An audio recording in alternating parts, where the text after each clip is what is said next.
You are listening to Something Rather Than Nothing. Creator and host Ken Vellante. Editor and producer Peter Bauer.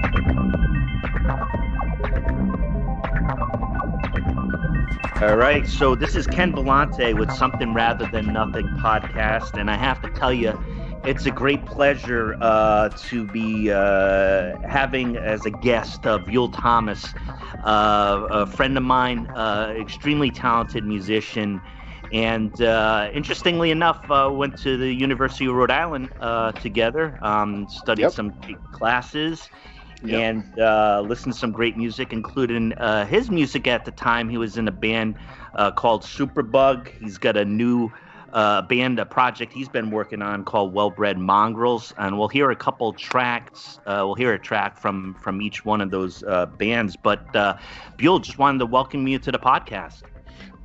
Much obliged to be here, and honored. Can't wait to have people hear the Wellbred Mongrels and talk about growing up and enjoying the state of Rhode Island, man, because I haven't been back. All right. So yeah, let's start off. The first question we ask is, what were you like as a young child? Were you dabbling with music, dabbling with art? What did you do? What were you doing? Born and raised in Providence. Born in the same hospital as my mother, lying in hospital. My first instrument was a cello that my dad thought that I might like because that was his favorite instrument. However, I could not take carrying that thing to school every day, so I broke it. And I took some time off. I was about 7 years old when I started playing the cello. That lasted about a month and a half. And then when I was 9, I'm sitting in a classroom, and this really cool guy named Carlos from Fox Point comes in with a trumpet and a tattoo on his arm and starts playing. And I'm like, that guy is the coolest guy, and I am going to be a trumpet player. And that's when I started playing the trumpet. So it's just kind of like lightning, like that, right? Yes, it's my. When I talk to people about what to do with kids and music, kids know what they're going to play as soon as they see the instrument. You know what I mean? In other words, that's my instrument. I've been playing it for years. And if I could go back and change, I would have. I would have become a guitarist. I love the guitar and would have wanted to be like a rock guitarist. But I can't change the fact that it was love at first sight. And it's been with me since 9 years old, man. So yeah, I love that. It sounds like the question answers itself, right? You know, right. It just comes to you. It does. Yeah, Buell. What forms of art have attracted to you? Both, obviously you're a musician, but right. Both in the sense of maybe what you participate in or what you like to consume or enjoy within the art world. What's your jam? Starting off, literature, man.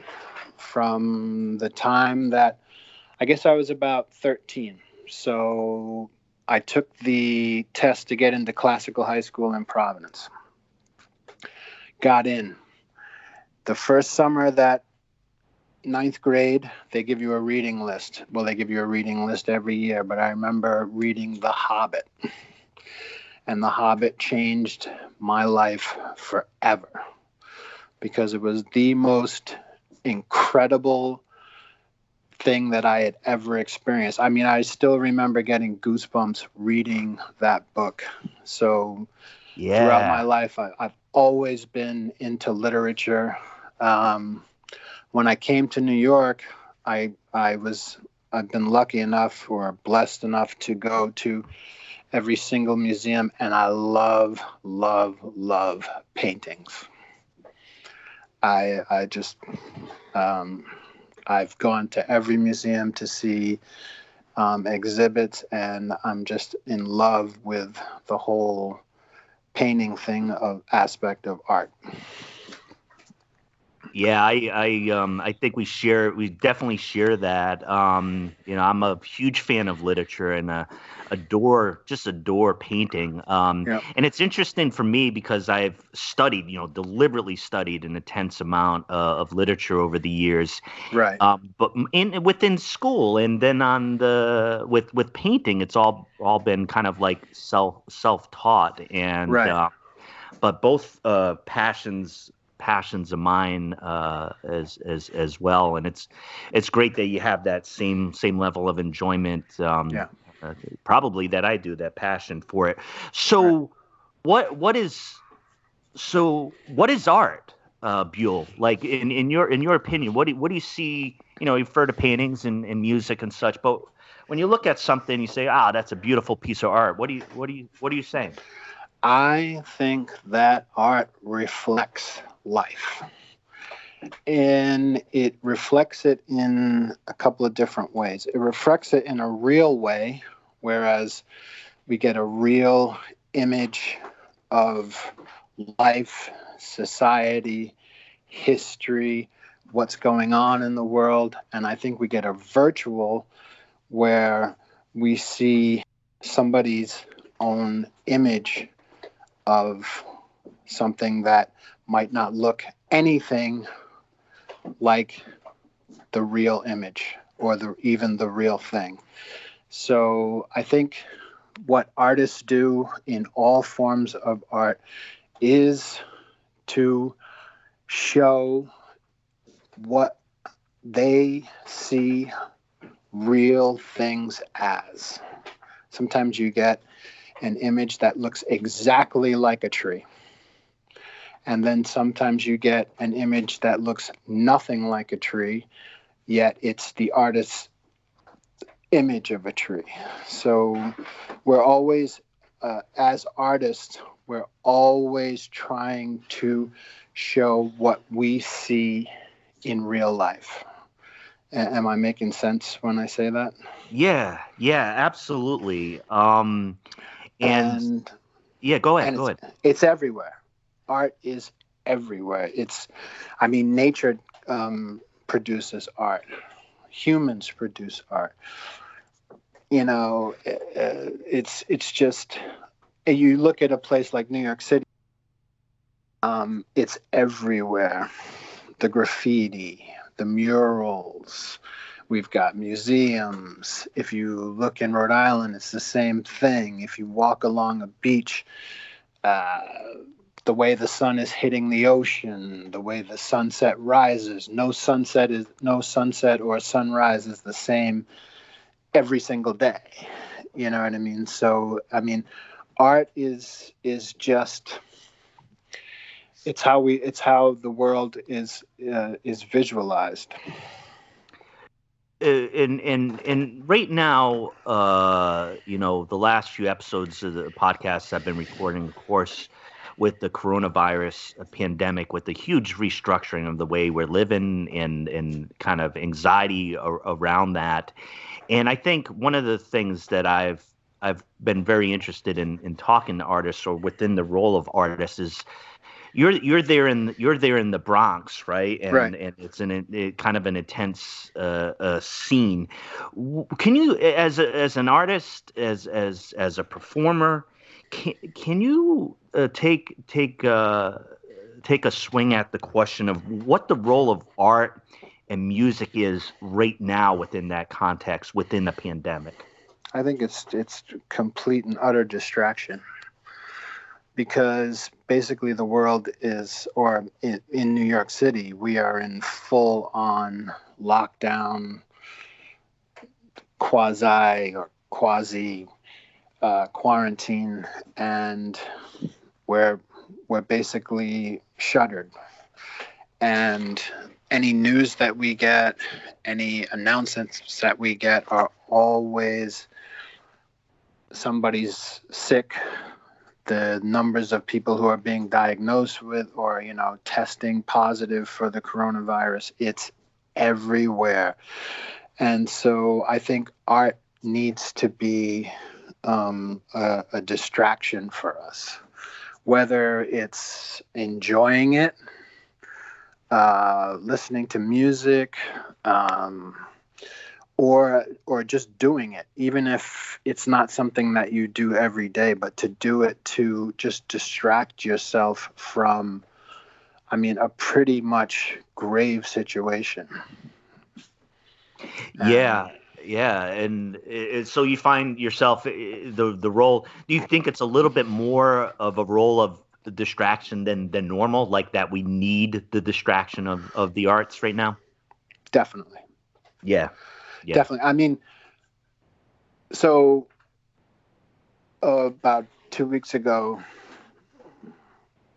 a large number of people in New York were not permitted to go to work.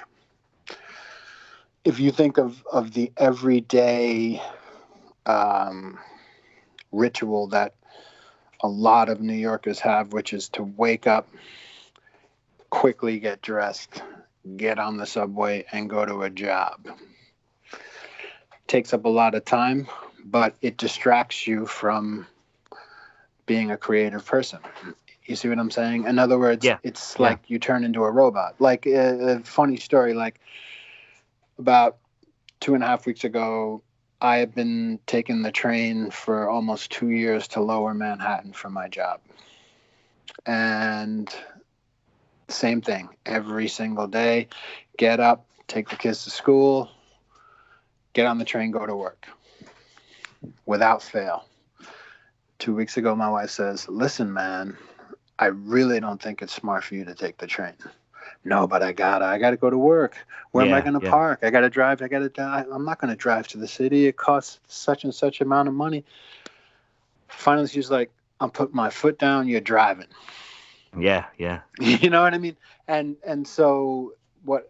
To make a long story short, it takes you out. This has taken us out of our everyday ritual, especially in New York, which is like everything is centered around going to work and making money. And now we're home. You see what I mean? Yeah. So now you need to be distracted. And then every time your phone bleeps or you turn on the TV, it's another report of somebody who's tested positive or passing away. So, you know. Yeah, and thank you. I find myself it's curious. One question that's popped into my head as far as like with music is last night I was listening for a while and really enjoying kind of my tangent of music that I enjoy of doom metal, right? It's like going Oh, right on. yeah, like right into it, right? Right Yeah, into the monsters, right into the aggression, right, right into the confusion. right. And then I think about like it feels like I'm going into that, but then at other times I know that the music I'm picking is for a very different reason of being like this sounds good, it's upbeat. Let me just go along with this. So I find myself kind of moving back and forth between like immersing myself into some of that darkness and then kind of like pulling back and being like, all right, it's time for some Taylor Swift, something a little bit lighter, something a little bit, yeah, No, it's really, it's music is something that is, there's so much of it that you really can't quantify or qualify. It's like we all get certain feelings and emotions, but we listen to music for completely different reasons. We might listen to Led Zeppelin one day to get riled up. We might listen to death metal to get riled up. And then another day we might listen to the same music to chill us out. And it might be that you listen to Joni Mitchell Blue because you want to feel relaxed. But also, sometimes you listen to Joni Mitchell's Blue and it gets you to a point where you could go out and run a marathon. You know what I mean? Like yeah, the thing about the triggers that, and this is the thing about art, it triggers all these different in your senses, and I mean, thank God there is so much art and out there. or Yeah, else. I completely agree. So, hey, let's go to the way back time travel machine. Yeah, The next podcast after you, I got a really brilliant physicist who's going to be like looking at like we're going to talk about time travel and why there's something rather than nothing and right, all this stuff. But let's do our own little time travel here.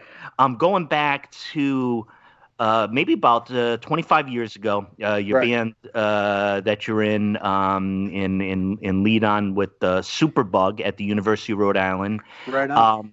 As you know, I love the music that you guys produced. A lot of my friends Right. did.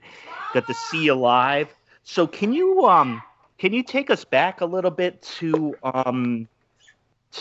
your experience, you know, back at the University of Rhode Island, putting together the band, and just tell us the story of the band and what you were up to.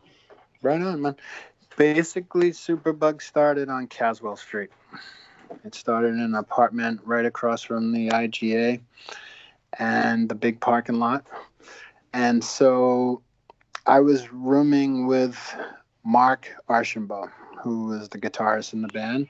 Yeah. And um, every Saturday, he would have Craig come over, and the guys from Subgum Soup, and they would jam. And so eventually I started to just get involved with them. I started playing, jamming with them on the horn. Craig asked me to, and then also singing. Craig asked me to sing with Subgum Soup. So I started off singing with them. I was going to go do a recording with them, but it never materialized. And then Mark had started Superbug around the same time, and then said, well, if you're not going to be in Subgum, why don't you come sing with us? And literally, that's how the band began. So we went through a couple of different lineups. We recorded Fitness, which was the first album. Our first show was in Newport. It was like an open show, and that's where we met. Remember Dave Joy? Yes. We met Dave Joy from Uber Alice, and we did another album with Ron Kroll on drums, and then we finally got the final lineup with Rob Verdi and Bill Lawing, and the rest was quote unquote history. I mean, the experience, I could do a whole podcast on that. You know what I mean? And so it took us through 1995, and we won the WBRU Rock Hunt.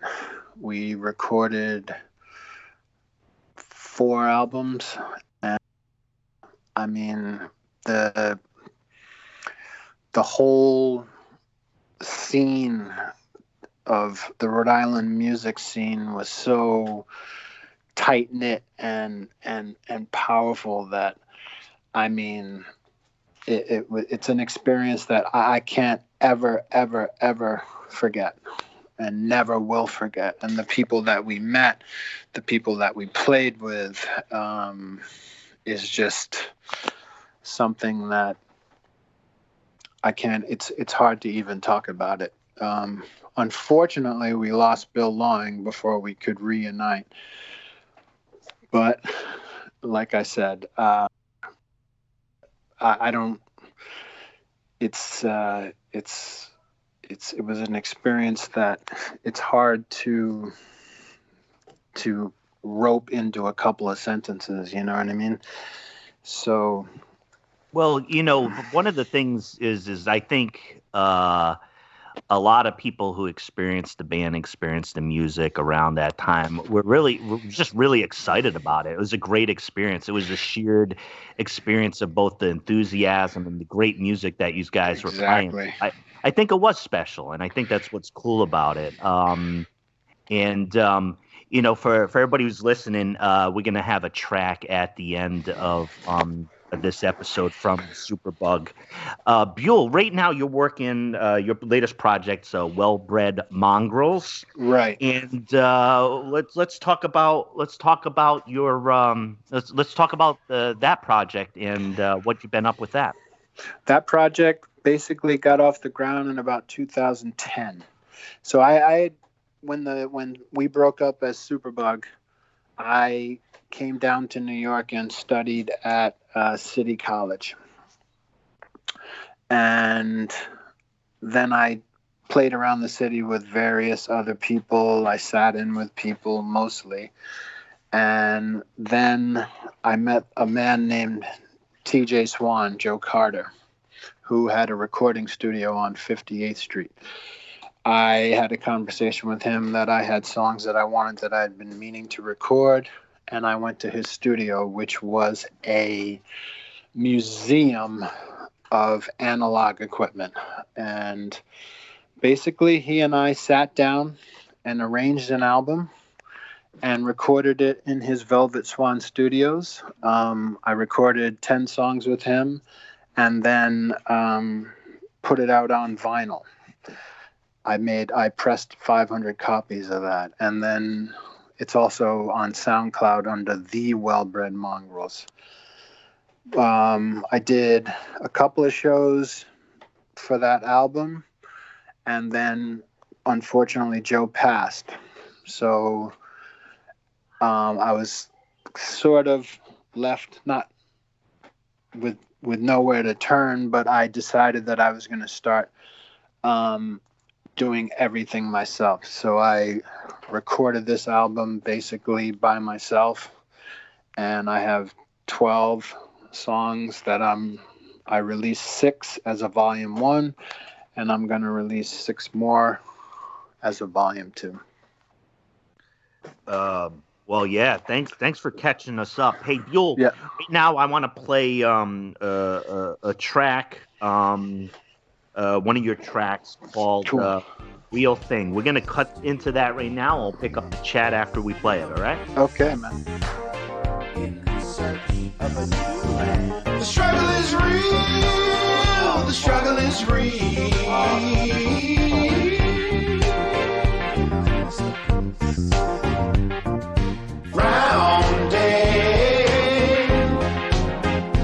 And we like this place that you call home. Found it. And we like to call this place our home. Oh, divine, yeah. In your name we'll stake our claim with this here totem.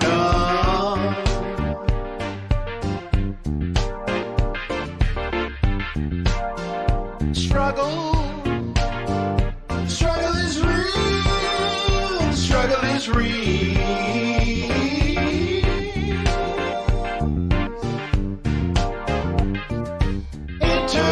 Intertwined by a lease on this here spit of land. Oh, divine. So we'll praise and thank you with our band.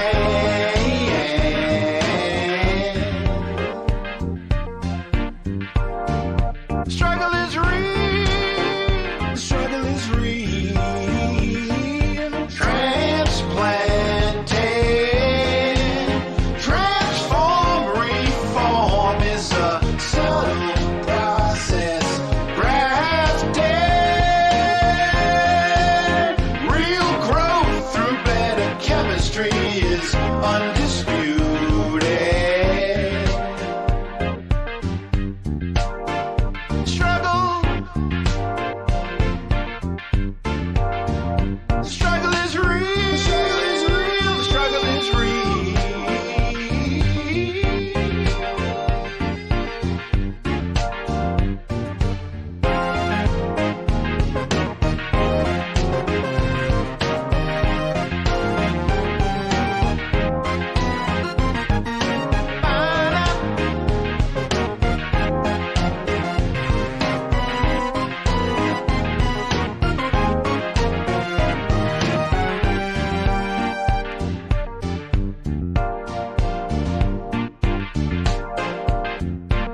But you still got the groove, brother, right? Oh man, that was fun. I've never listened to it like in that. That was fun. Yeah, it's a good groove. I love that track. You know, I always really enjoyed your vocals, and my mind, I don't have it pinned down yet, but I just like hearing like the various influences that are going in there. The jazz, I hit a little bit of Stevie Wonder, a little bit of that funk groove. You know, I'm digging on that.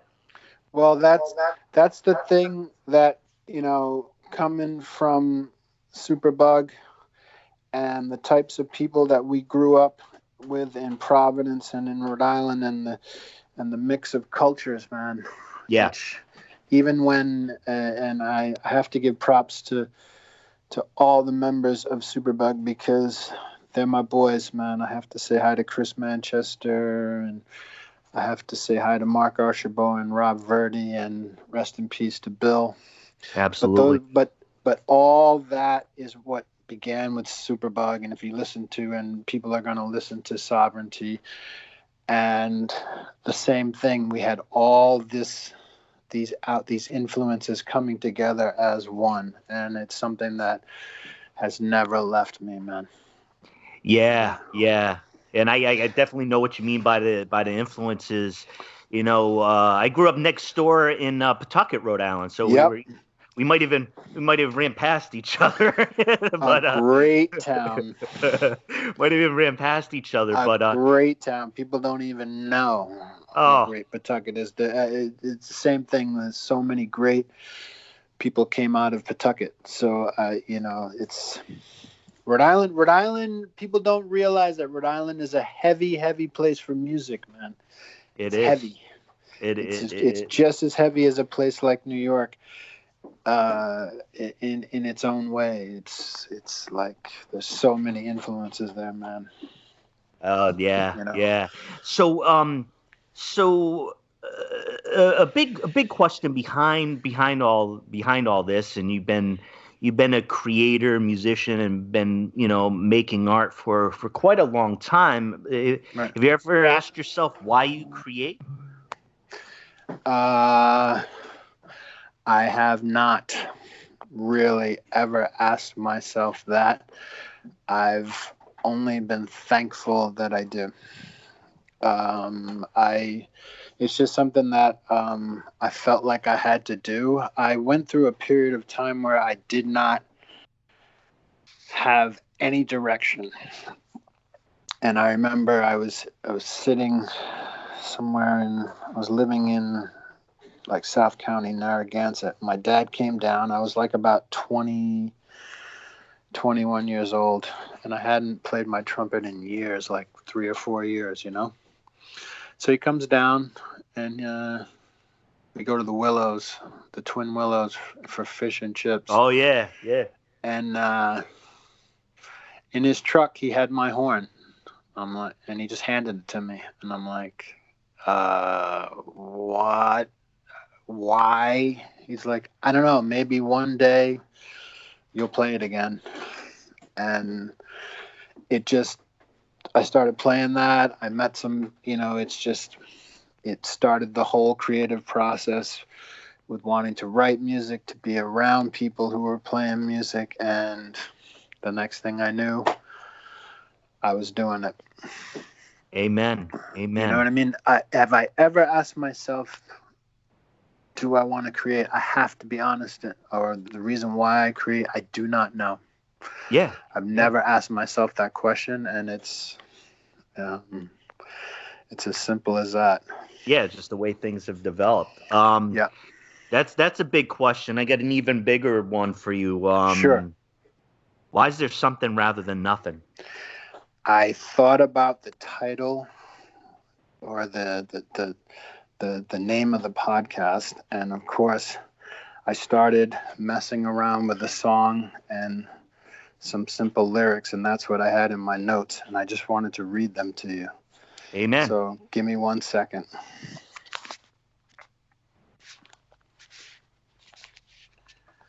So great minds that idle and neutral do nothing and decay.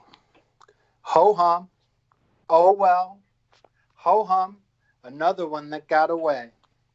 Ho-hum, oh well, ho-hum, another one that got away. People of the world, be vital. Create something today.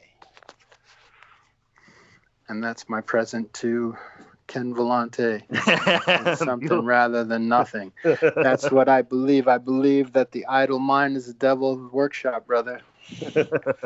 Do something. That's what my father always used to say. Buell, I received your gift in totality. I knew you'd have something special for me, and you came through. And I'll send you the musical arrangement because I can't send it over the phone. That's fantastic. I love it. Absolutely love it.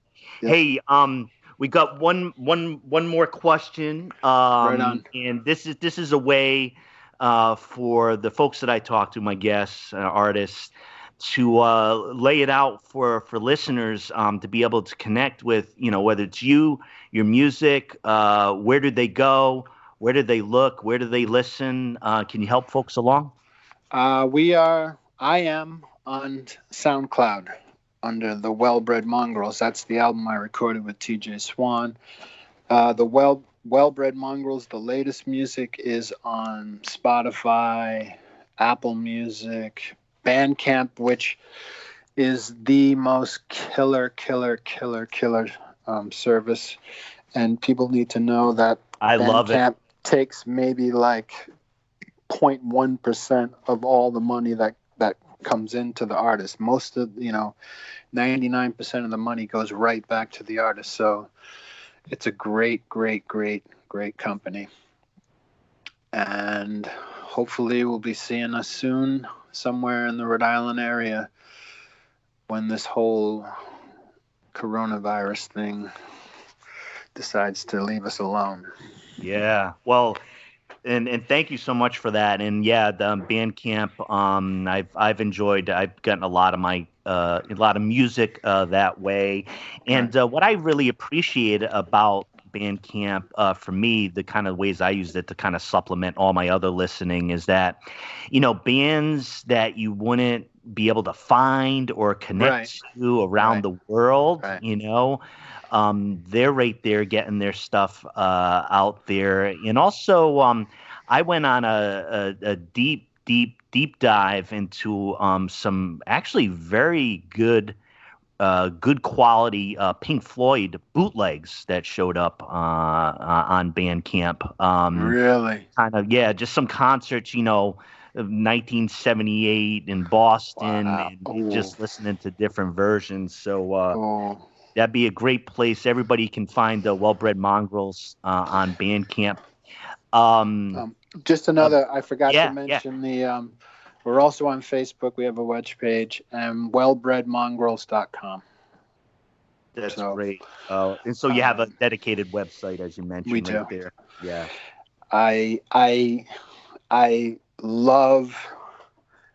I've completely enjoyed speaking to you, and before, I know, and I feel like there's so much more to talk about, dude. Well, Buell, you didn't know that, being a guest initially lays the groundwork for, episode number 2. So you're obligated.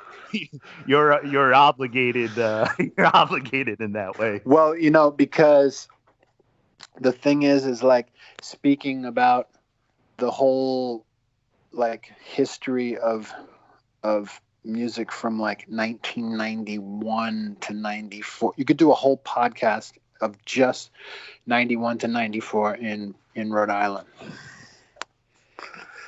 And I think that's a fantastic idea. And you mentioned it's a small state, tight knit community. Yes. A lot of great art coming out, yes. and in the scene. Yeah, yep. Yeah, but absolutely.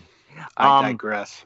No, hey, Buell, I'm gonna play everybody. I'm gonna play Superbug. Sovereignty's the name of the track.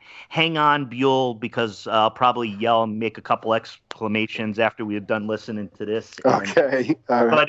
But let's get into that track right now. It's a great track. Okay, man.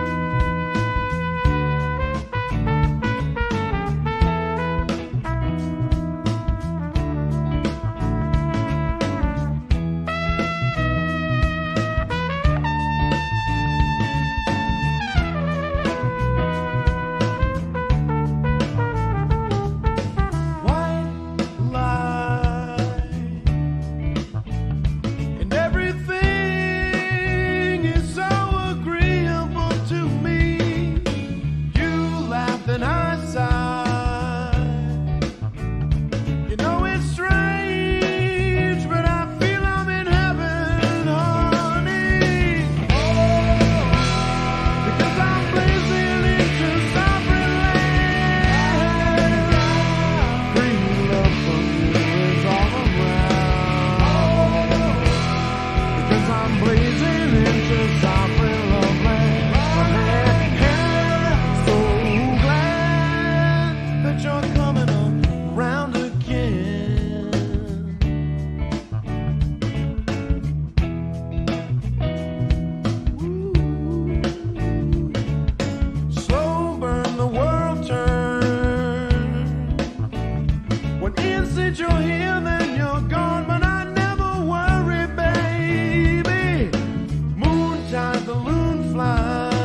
That's the bug, Right. man. Huh? All right, Yeah. I'm going to say it now. Rock and roll is going to save us. It will. Rock and roll is Music going to will save us.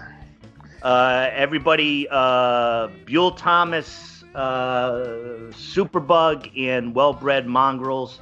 It has been a great thrill and pleasure, Buell. I Yep. want to thank you so much for joining us. And likewise, brother, it was an honor to be here. We'll talk soon, I hope. Take care now. All right, man.